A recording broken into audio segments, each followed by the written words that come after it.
Hi Buffy, thank you so much for coming today. I'm so excited for you to read this book about archaeology to celebrate Texas Archaeology Awareness Month.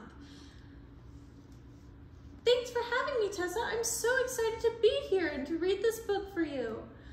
Today, Buffy's going to be reading Sharuko, the Peruvian Archaeologist Julio C. Tello. This is the story of Julio C. Tello, one of the most important archaeologists in all the Americas. He was born in Peru on April 11, 1880 in the rugged highlands just outside the capital of Lima, in the shadow of the Andes Mountains. Julio and his family were indigenous. Their ancestors had lived in the region of Peru for generations. They spoke Quechua, the language of the great Incan Empire that is still spoken by many native people in Peru. As a boy, Julio was brave and curious. This earned him the nickname Sharuko, which means brave in Quechua. Sharuko was always seeking, searching, and exploring the caves and burial grounds he found in the foothills of Parikaca, a snow-covered peak in the Andes. He was fascinated by the bones and pottery and other mysteries hidden in the earth. Nothing scared Sharuko, not even the skulls he and his brothers uncovered in ancient tombs. For centuries, the indigenous people of Peru were treated unfairly and faced discrimination. This started in the 1500s when Spanish soldiers invaded Peru. The Spanish were looking for gold, and then they found it, and they claimed the land and its riches for themselves. They established control by killing many native Peruvians and rejecting their belief system. The Spanish destroyed temples and cities, all in the pursuit of wealth and power. Although the Spanish tried to destroy Peru's indigenous language, culture, and customs, they were kept alive and passed on from generation to generation by families such as Sharuko's. When he heard the stories of his ancestors from his father, Sharuko felt proud of his heritage. He thought everyone in Peru, not just indigenous people, should know these stories and be proud too. The skulls Sharuko and his brother discovered in the tombs were human skulls. Their father sent the skulls to Lima to be studied by scientists who wanted to understand more about the ancient peoples. But to Sharuko, the skulls were not just bones from the past. They felt like part of him, part of his present and his future. At school, Sharuko was called Julio, and he was an excellent student. His favorite aunt, Tia Maria, who worked in Lima as a maid in the presidential palace, wanted to help further his education. She decided to use some of the money she earned to bring Julio to the city to study. In 1893, when Julio was 12 years old, he traveled with his father on horseback to Lima. Although leaving his family and his home was difficult, Julio lived up to his nickname. He was brave and unafraid. He was eager to learn more and make discoveries. About 2 years after Julio moved to Lima, his father died. Even though Tia Maria was paying his school fees, Julio struggled to survive in the city and continue his studies. But he did not give up. He earned money by carrying luggage for travelers at the train station. He also worked in a surgeon's office. Julio was fascinated by what he learned there, and it inspired him to study medicine at the National University of San Marcos. At medical school, Julio met the son of Ricardo Palma, a famous Peruvian writer and director of the National Library of Peru. Julio's intelligence and curiosity caught Palma's attention, and soon Palma hired Julio to work in the library. One day at the library, Julio came across an article about the skulls he and his brother had found as children. This discovery renewed Julio's pride in his ancestry, and he decided to devote his medical skills to the study of indigenous history of Peru. Julio began examining the skulls himself. He found that evidence that successful brain surgeries had been performed. He also studied mummies and identified common diseases and how they had been treated. Julio realized that his indigenous ancestors were gifted and resourceful healers. After a few years, Julio wrote an award-winning report about his findings, which impressed the leading scholars in Peru. Soon, people all over Lima were talking about Julio C. Tello and his wide knowledge of Peru's ancient history and people. In 1909, after graduating from medical school, Julio sailed to the United States to attend Harvard University. There he focused on anthropology and archaeology, learning more about the ancient peoples of America through the study of bones, tools, and other items they left behind. Julio received his graduate degree from Harvard in 1911. He then traveled to Europe to continue his education and teaching. He returned to Peru in 1913 and worked as an archaeologist at the Museum of Natural History in Lima. Julio spent time observing and recording native ceremonies and farming activities, which helped him understand the daily life of ancient Peruvians. In 1919, Julio made an amazing discovery while working at the Chavín de Huántar archaeological site near the Marañón River north of Lima. At the site, he found art, structures, and other evidence that proved the indigenous Chavín culture had been established more than 3,000 years ago, making it the oldest culture then known in Peru. Before this discovery, scientists believed that indigenous Peruvian cultures had been introduced from Central America, Mexico, and even China.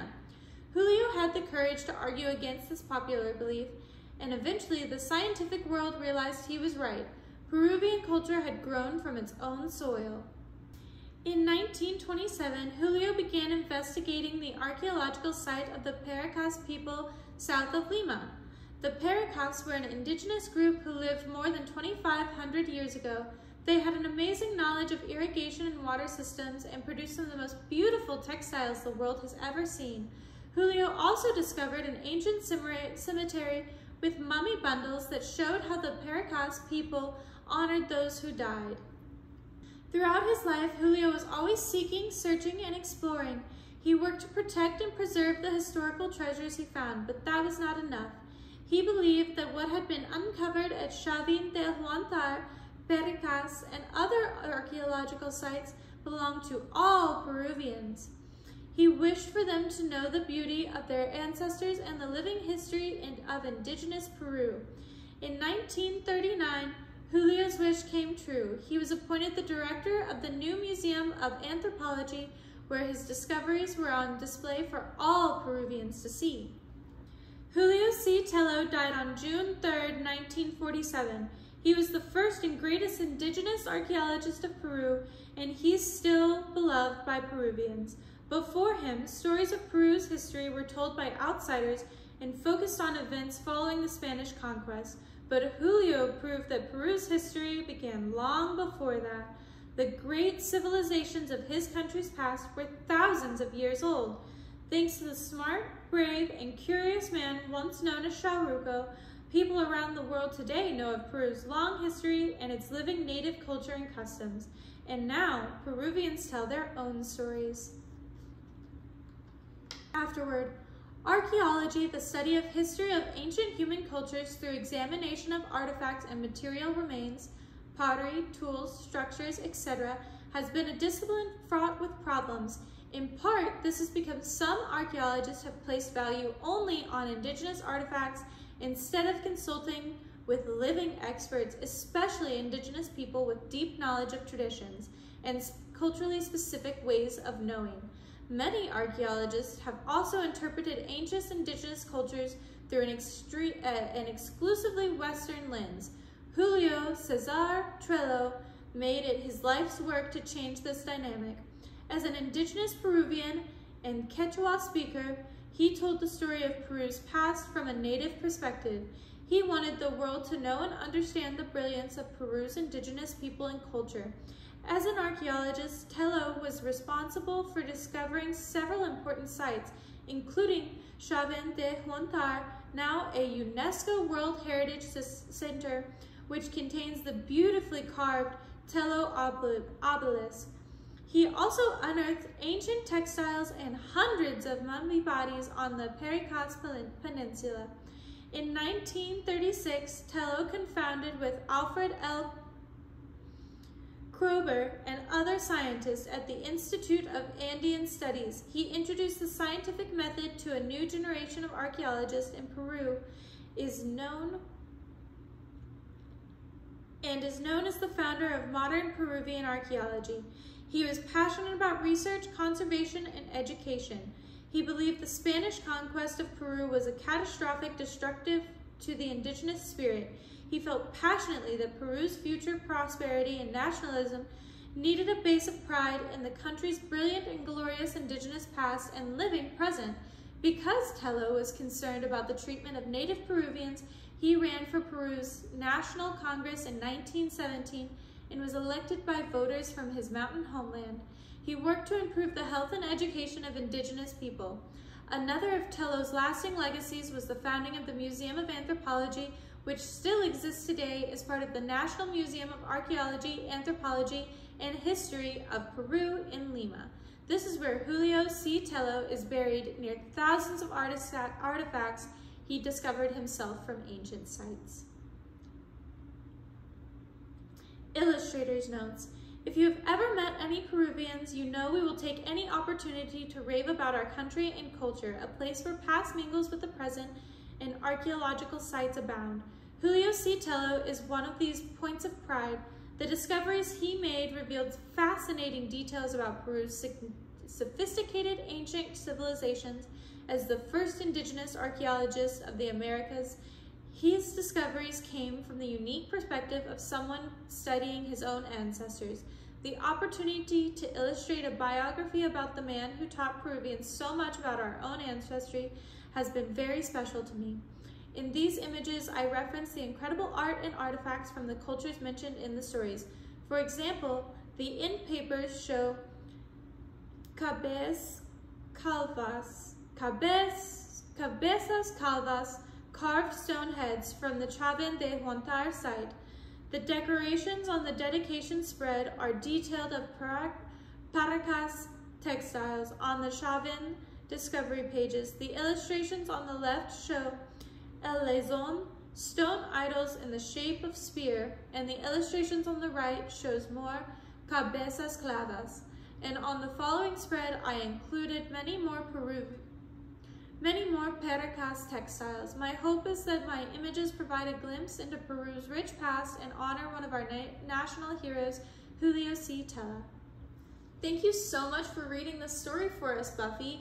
It's really important to learn how indigenous peoples are very important, especially in archaeological studies of their own historic past. It's really great to be able to share this story with you during Archaeological Awareness Month because of the fact that archaeology is important, but listening to people whose culture we're studying is even more important, because there are still living people of those cultures from the past, and they have invaluable knowledge that needs to be respected and listened to. Wow, Tessa, you're so right. Thank you so much for allowing me to come read this book. Thank you, Buffy. I hope that you learned something today, and I hope that this helps bring a good light on archaeology and helps you understand why it's important. And I'm very excited to have shared this book with you today. If you have any questions, please place them in the comments below, and I'll be happy to answer any of them, and we'll be sharing more information on some of the words and practices that we heard about in this book today in coming posts during Texas Archaeology Awareness Month.